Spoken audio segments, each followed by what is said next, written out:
الحمد لله وكفى والسلام على عباده الذين اصطفى أعوذ بالله من الشيطان الرجيم بسم الله الرحمن الرحيم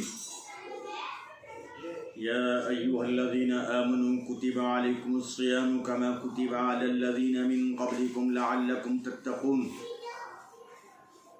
برادران اسلام، اللہ رب العزت کا بڑا فضل اور احسان ہے آج ہم پر کہ رمضان کا مقدس ماہ مبارک شروع ہو رہا ہے۔ آپ تمام حضرات کو رمضان کی برکتیں مبارک ہوں، رمضان کا یہ مبارک مہینہ مبارک ہو، رمضان کی راتیں مبارک ہو۔ اللہ ہم سب کو رمضان کے آخر تک خیر و عافیت کے ساتھ پہنچائے اور رمضان کے روزے کی برکتیں ہمیں حاصل کرنے کی قوت دے دے اور توفیق دے دے۔ رمضان المبارک بہت ہی عظیم برکت والا مہینہ ہے۔ ہمیشہ سے پوری زندگی آپ نے رمضان کے مبارک مہینے کے لیے ہمیشہ سے پہلے سے تیاریاں کی ہیں، اور ہر سال رمضان سے پہلے کا پورا مہینہ رمضان کے انتظار میں گزرتا تھا، اور ہر ایک گھر میں ہر ایک فرد کے اندر یہ خواہش ہوتی تھی کہ رمضان آ رہا ہے، میں رمضان میں یہ برکتیں مجھے اللہ دے دے، مجھے اللہ سے یہ مانگوں گا، اللہ سے یہ مانگوں گا۔ یہ کوششیں ہمیشہ ہماری رہی ہیں۔ آج یہ رمضان کا مبارک مہینہ شروع ہو رہا ہے، اور ان حالات میں شروع ہو رہا ہے کہ پوری دنیا کی مساجد کے دروازے بند ہیں آج مسلمانوں کے لیے، آج ایمان والوں کے لیے اس سے زیادہ محرومی کا کوئی وقت نہیں ہو سکتا کہ رمضان کا یہ مقدس مہینہ شروع ہو رہا ہے اور ہم مسجد کے اندر جانے سے محروم ہیں، اپنے گھروں میں قید کر دیے گئے ہیں۔ یہ ہمارے سب کے لیے فکر کی بات ہے۔ آج پوری دنیا کے اندر جہاں رمضان کی خوشی کے بگل بجتے تھے، رمضان کی خوشی منائی جاتی تھی، رمضان کے اندر مسجدوں کو سجایا جاتا تھا اور مسجدوں کے اندر استقبال رمضان کی تیاریاں کی جاتی تھی، حرمین مقدسین جو ہماری دنیا کے اندر سب سے بڑی سرزمین، ہماری سب سے مبارک جگہ ہمارے لیے ہے، آج حرمین کے دروازے بھی ہمارے لیے بند ہے۔ اس لیے مسلمانوں، خدا کے واسطے اس وقت اپنے آپ کو اللہ کی طرف متوجہ کرنے کی ضرورت ہے، اللہ سے مانگنے کی ضرورت ہے۔ اللہ ہمارے اوپر سے آفتوں کو ٹال دے۔ یہ کرونا وائرس جو ایسا وائرس ہے کہ جو دوربین سے بھی نظر نہیں آتا، لیکن اللہ نے اپنی طاقت کا مظاہرہ کرایا ہے۔ دنیا کی ان بڑی بڑی طاقتوں کو جو پوری دنیا پر دادا گیری دکھاتے تھے اور پوری دنیا پر کنٹرول کرنے کے لیے ان کی کوششیں رہتی تھی کہ دنیا ہماری مٹھی میں آ جائے، لیکن اللہ نے آج دکھا دیا انہی سارے ملکوں کو، ان ساری طاقتوں کو، ان کے پاس سب کچھ ہوتے ہوئے، ان کے پاس بڑے سے بڑے اسلحے اور ان کے پاس بڑے سے بڑے تباہ کن سارے اسلحہ موجود رہتے ہوئے آج وہ بیکار ہیں۔ آج ایک معمولی سے وائرس کے اندر دنیا میں سب سے زیادہ متاثر وہی لوگ ہیں جو پوری دنیا میں خدا کی قدرت کو للکار رہے تھے، جو اللہ کی زمین پر اللہ کے بندوں پہ ظلم کر رہے تھے۔ ایک امریکی کی وجہ سے پورے ملکوں کو تباہ کر دیا گیا۔ یہ حالات بنے، آج اللہ یہ دکھا رہا ہے کہ دیکھو لمن الملک اليوم، کون ہے اس ملک کے اندر، اس ملک کا مالک کون ہے؟ قرآن کریم میں للہ الواحد القہار، اللہ کی واحد ذات ہے جو مالک ہے اس ملک کی۔ اس لیے مسلمانوں، اس وقت ہمیں بڑی ضرورت ہے، ہم محتاج ہیں۔ ہمارے اوپر جو کچھ حالات آ رہے ہیں وہ سب ہمارے سامنے ہیں، ہم اپنی نگاہوں سے دیکھ رہے ہیں، حالات کو پڑھ رہے ہیں، حالات کو دیکھ رہے ہیں، چینل سارے کے سارے کس طرح ہماری تصویروں کو پیش کر رہے ہیں، یہ سب کچھ دیکھ رہے ہیں ہم۔ اس لیے آج ہمیں زیادہ ضرورت ہے اس بات کی کہ اللہ کی بارگاہ میں ہم سجدہ سجود ہو جائیں، اللہ سے مانگیں، اللہ کے سامنے توبہ کریں، ہم اپنے گناہوں سے توبہ کریں، ندامت کے آنسو بہائیں، ہم اللہ رب العزت کے سامنے رمضان کی ان برکت والی راتوں میں تراویح کا اہتمام بھی کریں اور راتوں کو تہجد میں اٹھ کر دعائیں بھی مانگیں۔ اللہ کے نزدیک تہجد کی نماز ایسی جو بندہ سب سے زیادہ قریب ہوتا ہے اللہ کے نزدیک۔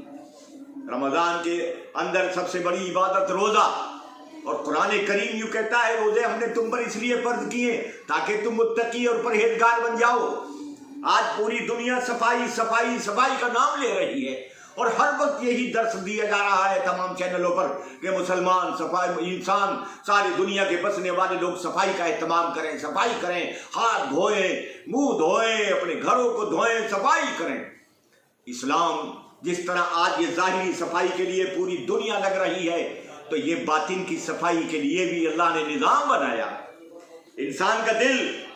جس کی صفائی کے لیے اللہ نے روزوں کو یہ مقدر فرمایا، روزے فرض فرمائے۔ قرآن میں اللہ نے کہا ہے ہم نے تم پر روزے اس لیے فرض کیے تاکہ تم نیک بن جاؤ، تمہارا اندر کا یہ جو باطن ہے یہ پاک ہو جائے، تمہارے اندر سے کدورتیں نکل جائیں، تمہارے اندر سے برائیاں نکل جائیں، تمہارے اندر سے حسد نکل جائے، تمہارے اندر سے ایک دوسرے کو تکلیف دینے کا جذبہ نکل جائے، تم عاجزی اور انکساری کا پیکر بن جاؤ، تم ایک دوسرے کے لیے قربانی دینے کا جذبہ تمہارے میں پیدا ہو جائے۔ رمضان کے مبارک مہینے میں غریب سے غریب بندے کے دسترخوان پر نعمتوں کا انبار ہوتا تھا، لیکن آج ہے کروڑوں غریب اس ملک کے اندر بیچارے دو وقت کی روٹیوں کے بھی محتاج بنے ہوئے ہیں۔ اس لیے اللہ کی بارگاہ میں جھکنے کی ضرورت ہے۔ قرآن کریم کے اس احکام کو سامنے رکھیے، اللہ کے اس فرمان کو سامنے رکھیے۔ ہم نے روزے تم پر اس لیے فرض کیے تاکہ تم متقی اور پرہیزگار بنو۔ تو ہمیں پرہیزگار بننا ہے، ہمیں متقی بننا ہے، ہمیں 24 گھنٹے یہ کوشش کرنی ہے کہ ہماری ذات سے کسی کو تکلیف نہ پہنچے، ہماری ذات سے یہ اونچ اور نیچ کا پیغام نہ جائے، ہماری ذات سے ہر وقت یہ فکر رہتی ہے کہ صاحب یہ دوسرا آدمی نماز پڑھنے کے لیے کیوں جا رہا ہے مسجد کے اندر، لہذا ہم کیوں نہیں جا رہے، ہم اس کی ٹانگ کھینچنے کی تدبیریں کرتے ہیں، ہم اسے کوشش کرتے ہیں کہ یہ رکے مسجد میں جانے سے۔ یہ حالات آج ہمارے ان حالات میں ہے، جبکہ پوری دنیا اس وقت میں ایک ہی درد میں مبتلا ہے، چاہے دنیا میں ہندوستان میں رہنے والا ہو، چاہے امریکہ اور لندن میں رہنے والا ہو، سب کا درد ایک ہے اس وقت میں۔ ہر ایک کرونا وائرس سے اپنے آپ کو بچانے کی فکر کر رہا ہے۔ اس لیے بچانے والی ذات اگر ہے تو صرف اللہ کی ہے، اللہ ہی اس مصیبت سے بچائے گا، اللہ کے علاوہ دنیا میں کوئی طاقت نہیں ہے۔ اے ایمان والو، اللہ کی ذات پر اگر تمہارا ایمان ہے تو سمجھ لو اس بات کو، خدا کی ذات ہے جو بچائے گی، اور جب اللہ بچانے پہ آ جائے تو دنیا کی کوئی طاقت تمہارا کچھ نہیں بگاڑ سکتی۔ قرآن کریم میں اللہ نے فرمایا يَنْصُرْكُمُ اللَّهُ فَلَا غَالِبَ لَكُمْ وَإِن يَخْذُلْكُمْ فَمَنْ ذَا الَّذِي يَنْصُرُكُمْ مِنْ بَعْدِهِ۔ اگر اللہ تمہاری مدد کرنے پہ آ جائے تو دنیا کی کوئی طاقت تمہیں کامیابی سے روک نہیں سکتی، اور اللہ اگر تمہاری مدد کرنے کا ہاتھ کھینچ لے تو پوری دنیا تمہیں کامیاب کرنا چاہے تو نہیں کر سکتی۔ اس لیے آج اس رمضان کے مقدس مہینے کی شروعات میں ہمیں اپنے آپ کو پکا سچا ایک ایماندار مسلمان بنانا چاہیے، ہماری ذات سے کسی کو تکلیف نہ پہنچے۔ ملک میں بسنے والا ہر شہری کسی بھی مذہب اور دھرم سے تعلق رکھتا ہو وہ انسان ہے، اور یہ انسان کا رشتہ سب سے بڑا ہے۔ اللہ رب العزت نے جناب نبی کریم صلی اللہ علیہ وسلم کو دنیا میں بھیجا تو خالی مسلمانوں کا رسول النبی بنا کے نہیں بھیجا،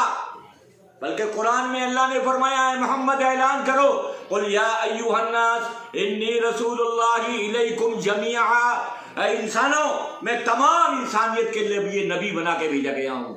اللہ کے رسول پر مسلمانوں کی جاری داری نہیں،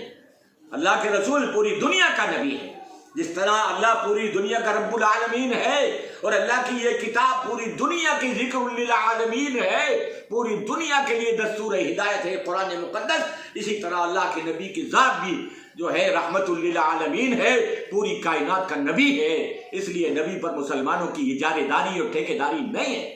اس لیے اپنے اخلاق کو درست کرنے کی ضرورت ہے، اپنے اندر مساوات پیدا کرنے کی ضرورت ہے، ایک دوسرے کے ساتھ ہمدردی پیدا کرنے کی ضرورت ہے،